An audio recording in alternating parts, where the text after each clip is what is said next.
దర్శిత్ చెప్పండి. ఏదైతే వైసీపీ నాయకులు త్వరలో రేపు గాని ఎల్లుండి పోరుబాట అని చెప్పి ఫీజు రీయింబర్స్‌మెంట్ ఇవ్వట్లేదు. డబ్బులు పిల్లలకి డబ్బులు అమౌంట్‌ల తల్లికి వందనం అనేది వేయట్లేదు. ఇదిగో నీకు 15,000 ఇదిగో నీకు 15,000 అని చెప్పారు. ఇప్పటి వరకు ఏ రూపాయి కూడా వేయలేదని రేపు పోరుబాట పట్టబోతుంది. వాళ్ళ పార్టీ దాన్ని ఎలా చూస్తుంది? అందరికీ నమస్కారం అండి.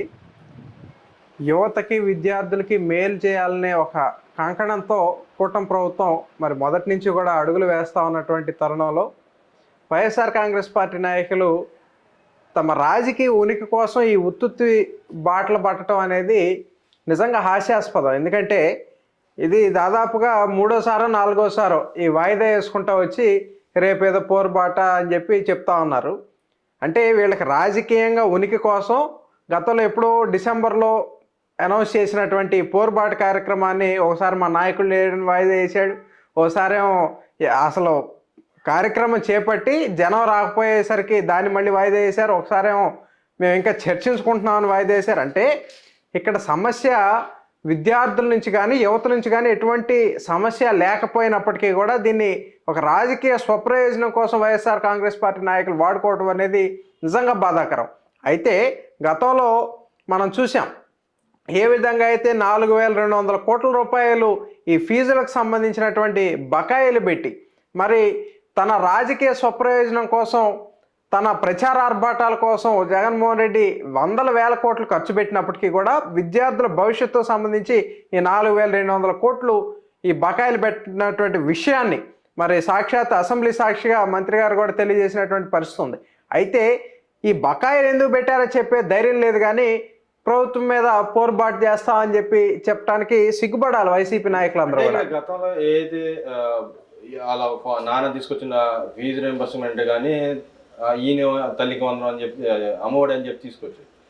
అది ఆ రెండు తీసుకొచ్చిన వాళ్ళే ఎగనం పెట్టి లబ్ధిదారుని తగ్గించేసి వాళ్ళకి ఇవ్వటం పోగా ఇప్పుడు వచ్చేసి మేము అంతకుముందు కూడా చెప్పాడు కాలేజీలు పోయి కాలేజీలో పెద్ద పెద్ద మీటింగ్ అంటే ఒకటండి ఇక్కడ పెద్ద పెద్ద మీటింగ్లు పెట్టి ప్రచారం చేశాడు. ఏమని నేను వస్తే 6 లక్షలు ఉద్యోగాలు ఇస్తా, యువతకి ఎంత ఇస్తా అంత ఇస్తా, నేను అది ఇస్తా ఇది ఇస్తే ఎంతమంది ఉంటే అంతమందికి ఇస్తా అని చెప్పాడు. ఇప్పుడు సడన్గా ఇవ్వకపోగా ఇప్పుడు వచ్చి మనకి టీడీపీ గవర్నమెంట్ మీద ఇలా ధర్నా చేయడానికి ఎలా తోడుస్తుంటారు? జగన్మోహన్ రెడ్డి ప్రభుత్వంలో మొత్తం విద్యా వ్యవస్థనే పూర్తిగా నిర్వీర్యం చేసి విద్యార్థులు చదువుకోకూడదు, వీళ్ళకి విజ్ఞానం పెరిగితే మనకు వ్యతిరేకంగా ఓట్లు వేస్తారు అనే ఒక ఆలోచనతో ఆనాడు ప్రభుత్వం కార్యాచరణ తీసుకున్నటువంటి పరిస్థితి ఉంది. మనం చూస్తే పీజీ స్టూడెంట్స్కి ఫీజు రియంబర్స్మెంట్ రద్దు చేశాడు. ఇంటర్మీడియట్ అలాగే కింద ఉన్నటువంటి స్కూల్ విద్యార్థులందరికీ కూడా 5 సంవత్సరాలకి వాళ్ళు అమ్మఒడి వేస్తానని చెప్పి మరి ఎన్నిసార్లు అమ్మఒడి వేశారు, ఎంత ఎగ్గొట్టారు? 15,000 రూపాయలకు గాను వాళ్ళు తగ్గించుకుంటూ 13,000 ఇచ్చినటువంటి పరిస్థితి కానీ ఇవన్నీ కూడా ప్రజల దృష్టిలో ఉంచుకొని మొన్నటి ఎన్నికల్లో ఒక ఘోరమైనటువంటి పరాభవాన్ని వైఎస్ఆర్ కాంగ్రెస్ పార్టీకి అప్పచెప్పడం అనేది జరిగింది.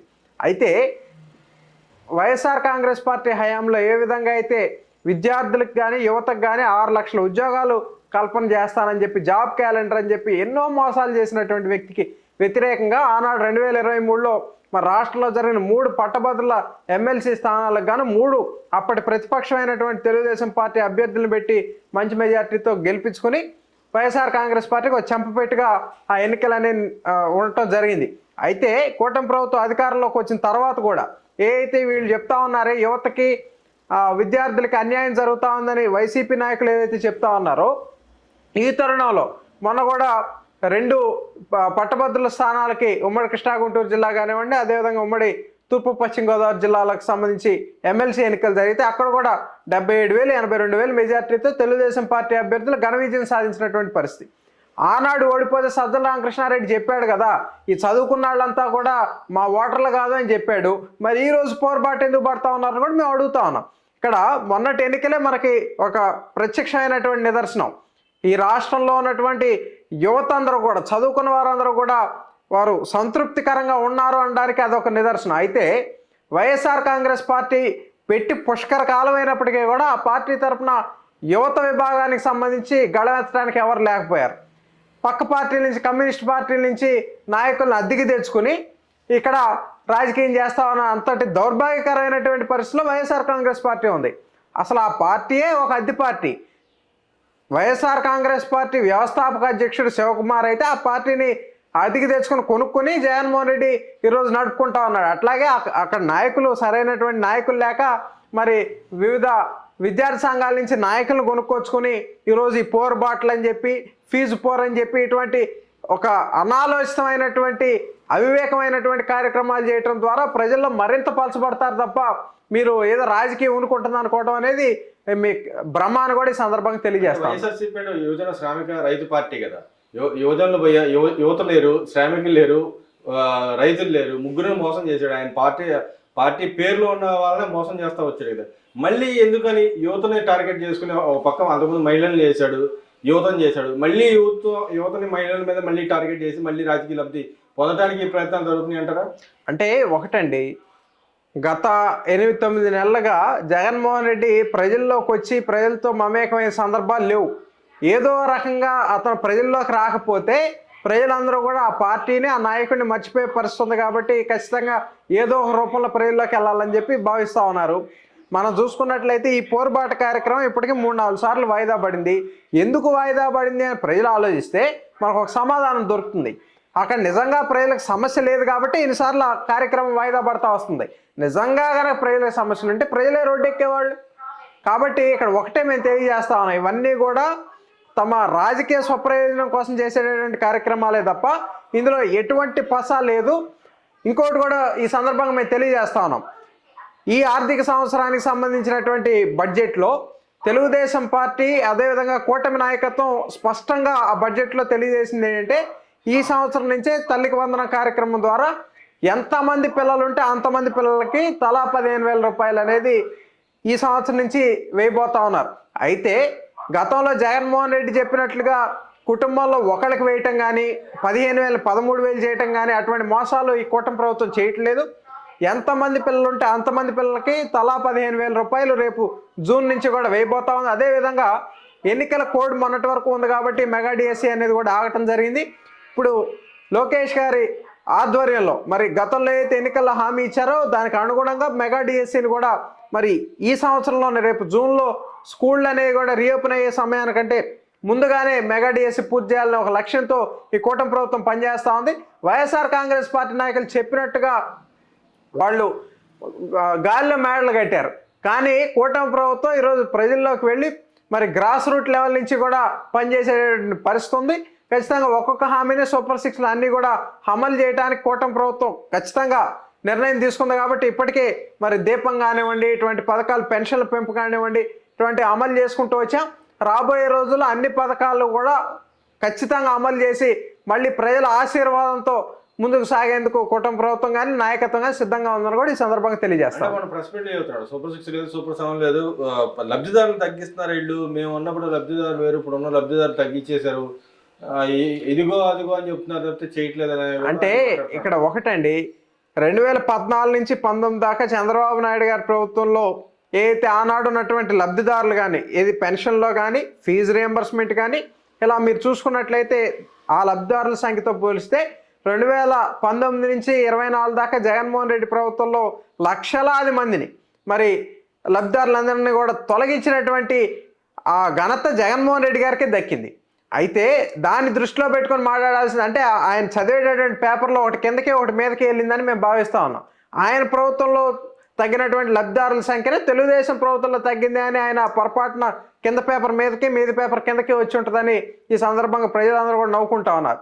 అయితే ఇక్కడ ఒకటి, జగన్మోహన్ రెడ్డి గారు నిజంగా అంత పరిజ్ఞానం కలగ రాజకీయ నాయకుడే అయితే నువ్వు నిజంగా రావయ్యా, నువ్వు వచ్చి ఫలానా లబ్ధిదారుడికి ఫలానా పథకం రావట్లేదు, వీళ్ళని మీరు అన్యాయంగా తొలగించారని నిజంగా నువ్వు సాక్ష్యాధారాలతో నిరూపించు, ప్రజలు కూడా నమ్ముతారు. అంతేగాని ప్యాలెస్లో కూర్చుని ఏదో వీకెండ్ పాలిటీషియన్ లాగా వారానికి 1 రోజు 2 రోజులు వచ్చి ప్రెస్ మీట్లు పెట్టి మళ్ళీ బెంగళూరు వెళ్ళిపోయే పరిస్థితి కాదు. నీకు నిజంగా చిత్తశుద్ధి ఉంటే ప్రజల్లోకి వచ్చి సాక్ష్యాధారాలతో సహా నిరూపించు. గతంలో ఏదైతే మా నాయకుడు మరి 70 సంవత్సరాలు వచ్చినప్పటికీ కూడా ప్రతిపక్ష నాయకుడిగా చంద్రబాబు నాయుడు గారు కానీ మరి యువకుడుగా లోకేష్ గారు యువత ప్రతినిధిగా ఆయన కానీ ప్రజల్లో సాక్ష్యాధారాలతో మీ వైఎస్ఆర్ కాంగ్రెస్ పార్టీ చేసినటువంటి దురాగతాలన్నింటినీ కూడా నిరూపించినటువంటి పరిస్థితి ఉంది. మీకు నిజంగా చిత్తశుద్ధి ఉంటే ఈరోజు మీరు కూడా ప్రజల్లోకి వచ్చి నిరూపించే కార్యక్రమం తీసుకోండి. అంతేగాని ప్యాలెస్లో కూర్చొని ప్రెస్ మీట్లు పెట్టుకోవడం, ఈ ఉత్తుత్తి దీక్షలు చేయటం, ఉత్తుత్తి పోరుబాట్లు పట్టడం అనేది మంచి పద్ధతి కాదు అని కూడా ఈ సందర్భంగా తెలియజేస్తాం. అంటే వీళ్ళు పోరుబాటు అని చెప్పి అంటున్నారు, అసలు నాయకుడు రాలేదు కానీ కొస నాయకులు అందరూ వచ్చారు, మరి అసలు నాయకుడు వస్తారంటారు అసలు జనాల్లోకి? అంటే ప్రజలకైతే నమ్మకం లేదు, ఎందుకంటే ఇతను ప్రజలకి మొహం చాటేసే పరిస్థితులు ప్రస్తుతం ఉన్నాయి. ప్రజల్లో గనక ఇతను వస్తే ప్రజలు ఖచ్చితంగా ఆ నాయకుడిని, ఆ పార్టీని నిలదీసే పరిస్థితి ఉంది.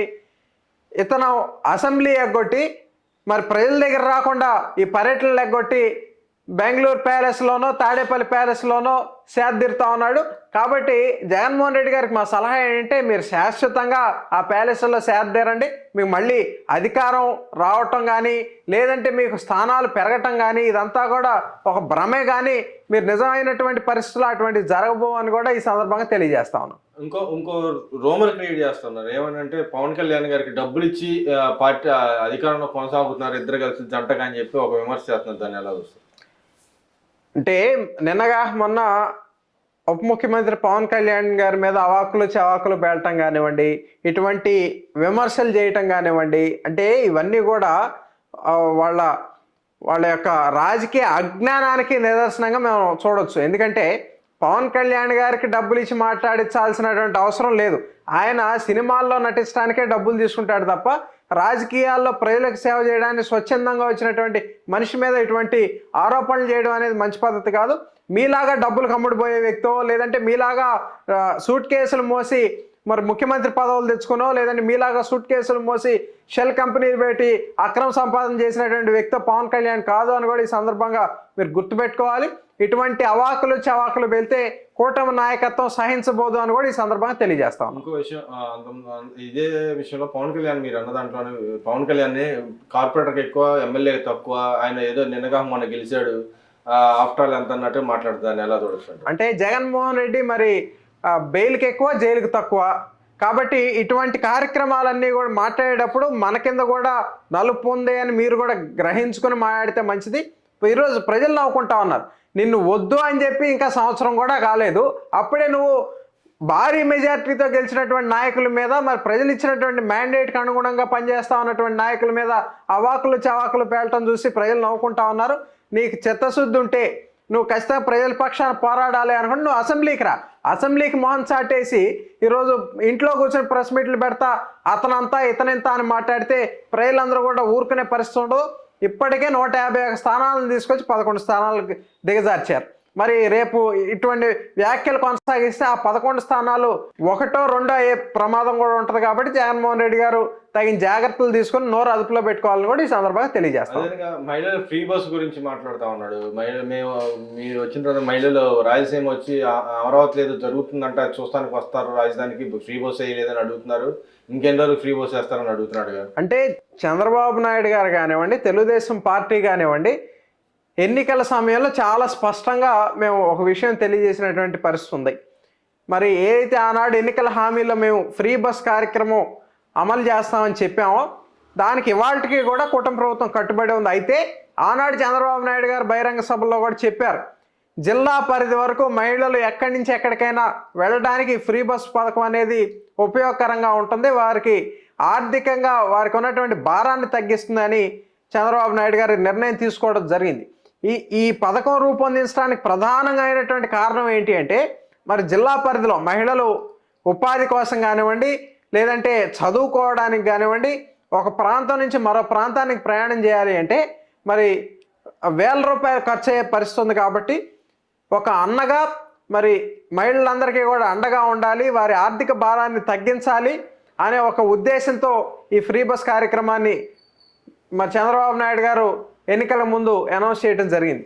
అయితే కూటమి ప్రభుత్వం ఖచ్చితంగా రాబోయే 2-3 నెలల్లో కూడా దీని మీద ఒక స్పష్టమైనటువంటి విధానాన్ని ప్రకటించబోతా ఉందని కూడా ఈ సందర్భంగా తెలియజేస్తూ, ఇటువంటి మంచి పథకం పైన కూడా విమర్శలు చేయడం అనేది మంచిది కాదని వైఎస్ఆర్ కాంగ్రెస్ పార్టీ నాయకులు తెలియజేస్తారు. గతంలో కూడా వైఎస్ఆర్సీపీ మహిళా నాయకురాలు రోజా కానీ అటుపక్క మిగతా ఎవరైతే నాయకులు ఉన్నారో వాళ్ళు చెప్తున్నారు, మహిళా సాధికారతలో మేము ఇచ్చినంత గౌరవం మహిళలకు ఎవరు ఇవ్వలేదు, ఈ కూటమి ప్రభుత్వంలో ఏం జరగలేదని చెప్పి అంటున్నారు.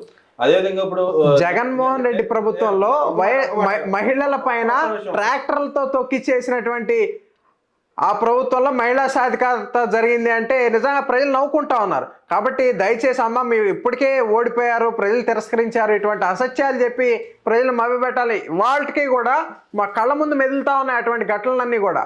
ఒక మహిళని ట్రాక్టర్తో పొలంలో తొక్కి చేసినటువంటి దుర్మార్గమైనటువంటి ప్రభుత్వం జగన్మోహన్ రెడ్డి ప్రభుత్వం. అటువంటి ప్రభుత్వంలో మహిళా సాధికారత గురించి మీరు మాట్లాడటం అనేది నిజంగా బాధాకరం. అయితే మహిళా సాధికారత ఒకళ్ళకి మాత్రం వచ్చింది, రోజా గారికి అయితే వచ్చింది.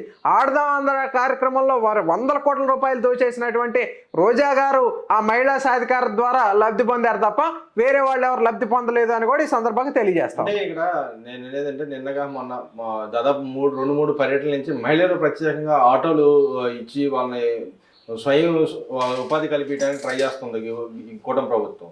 అది సాధికారత చూస్తారా, లేకపోతే గతంలో వాళ్ళు ఇచ్చినట్టు ఆడుకుందాం అని చెప్పి అలా చేతిలోకి బొక్కే విధంగా మహిళల యొక్క ఏ అయితే డ్వాక్రా మహిళలు ఉన్నారో వాళ్ళ యొక్క దాచుకున్న డబ్బు కూడా తీసుకొని పథకాలకు ఇచ్చేసి నేను మీకే ఇచ్చాను కదా అని చెప్పి మాట్లాడే విధాన్ని ఎలా కూర్చుంటారు? మరి ఈ రోజు కాదండి, తెలుగుదేశం పార్టీ పుట్టుక నుంచి కూడా మహిళా సాధికారతనే తన విధానంగా మరి ఆనాటి నుంచి నేటి వరకు కూడా తెలుగుదేశం పార్టీ కొనసాగిస్తా ఉన్నటువంటి పరిస్థితిని మనం చూడవచ్చు. నందమూరి తారక రామారావు మరి మహిళలకి ఆస్తిలో సమాన హక్కు ఇచ్చి ఆనాడు గౌరవిస్తే, చంద్రబాబు నాయుడు గారు మహిళలు పారిశ్రామికవేత్తలుగా ఎదగాలి, వారి కాళ్ళ మీద వాళ్ళు నిలబడాలని డ్వాక్రా సంఘాలు కానివ్వండి, ఆ తర్వాత వారిని పారిశ్రామికవేత్తలుగా తయారు చేసేటటువంటి అనేకమైనటువంటి కార్యక్రమాలను కానీ తీసుకొచ్చి నిజమైన మహిళా సాధికారత సాధించినటువంటి వ్యక్తులు నందమూరి తారక రామారావు, నారా చంద్రబాబు నాయుడు గారు తప్ప ఇలా మహిళల మీద అకృత్యాలు చేసినటువంటి జగన్మోహన్ రెడ్డి ప్రభుత్వం కానే కాదు అని ప్రజలు బలంగా నమ్ముతా ఉన్నారు.